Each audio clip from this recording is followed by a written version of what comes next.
Okay, so let's talk sulfates. What is a sulfate? Like really, like what is it, right?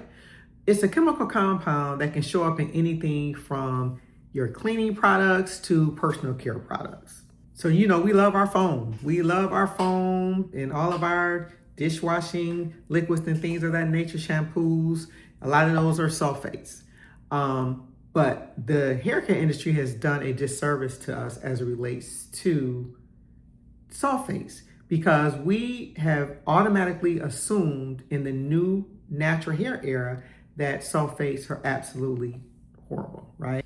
So let's put sulfates into two categories. So you have a cleansing sulfate, and that's the one that everyone looks for when they say sulfate free. And then you have a conditioning sulfate, the one that's actually good for your hair. Unfortunately, this sulfate actually gets caught in the crossfire with the other sulfate that's considered to be bad for your hair.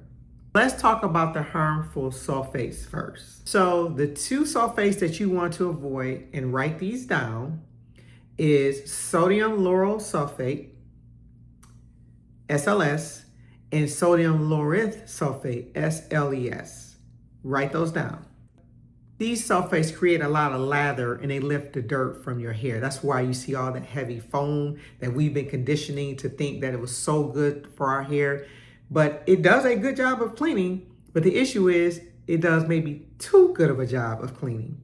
Because those two sisters, SLS and SLES, they don't discriminate. They strip everything. They clean and strip everything from your hair. Dirt, the buildup, and the natural oils that your scalp produces for your hair. Natural hair, which is already naturally more dry in its natural state, that's a serious issue. Repeated use of those chemicals can cause scalp irritation. It can cause chronic dryness.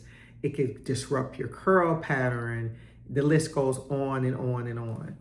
So when you see SLS or SLES, yes, you should rightfully so run from those products. You don't want to use those products on your hair. But understand that Classic Curlz has never and will never use neither one of those chemicals. No SLS or SLES in our products. Now it gets interesting. Let's talk about the conditioning sulfate, okay? Let's talk about this ingredient, Behentrimonium Methosulfate. Behentrimonium Methosulfate. You will see this ingredient in quite a few of Classic Curlz products, particularly Triple Threat, which is one I have right here, and you will see it right there on the label. So you're gonna see that quite a few times in our line.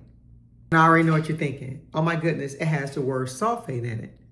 We've been trained to think that whenever you see sulfate in an ingredient, that it's a bad thing, we need to run from it. But that's just misinformation and misguidance. Ammonium methosulfate is not a cleansing sulfate. It is not a cleansing sulfate.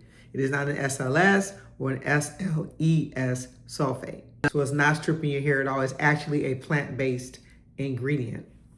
This ingredient is so good because that's where you get that slip, that amazing slip in the product that allows you to detangle your hair. It eliminates the frizz in your hair. Keeps your hair feeling really nice and moisturized. And that's what you want. That's what that ingredient does. But it's not a harmful chemical at all. So when Classic Curlz says sulfate free, we mean sulfate free from SLS and SLES.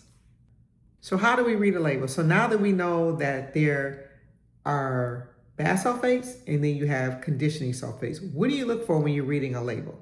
First off, if you see SLS or SLES on a label, put it down. If you see sodium lauryl sulfate or sodium lauryl sulfate, put it down.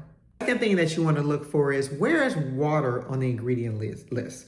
Where do you see water listed?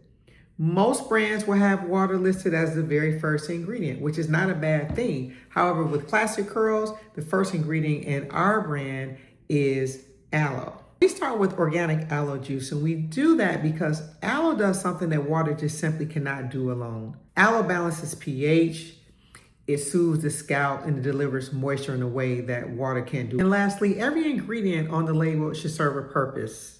It should not be a filler ingredient. So if you're confused about something, do your homework. Google it. It'll pop up for you. The ingredient that we use for Classic Curl serves a purpose. There's no filler. So if you ever have any questions, just drop a comment and I'll answer it for you.